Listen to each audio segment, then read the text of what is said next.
The current economic expansion has gone on for more than 10 years, and it seems we are closer to the end of the cycle than the beginning. As such, having a view on future credit costs for the banks is invaluable. We find that banks' credit costs are difficult to analyze for investors, and for good reason. It is quite difficult to gather and make sense of the disparate, diverse, disjointed, and even discordant information available on the subject. To help investors make sense of credit costs for the banks, we recently conducted a deep dive on the subject. We find that predicting the timing of a cycle is inherently difficult, if not impossible.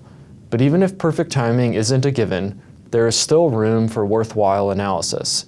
In our deep dive, we analyzed each section of the debt markets, analyzing where we see elevated risks and where we think the risks are manageable. Our big takeaway is that risks currently appear manageable for the banks, with the riskier asset classes generally being concentrated outside of the banking system.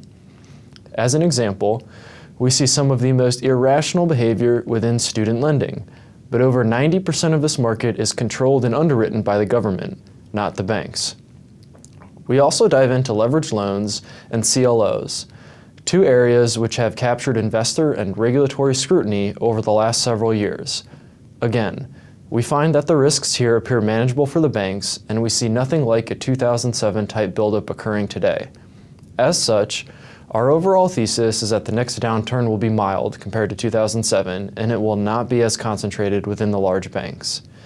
After combing through the debt markets, we applied our methodology to the banks under coverage and have updated our through-the-cycle net charge-off projections for each bank.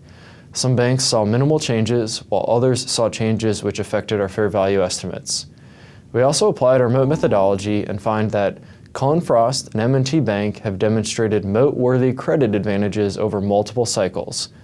We also find that formerly BB&T, now Truist, has done well, and we will be closely watching Truist to see if the advantaged BB&T underwriting culture triumphs in this combined company. Overall, we see credit costs continuing to normalize as the cycle develops, but don't see a 2007 type downturn for the banks on the horizon.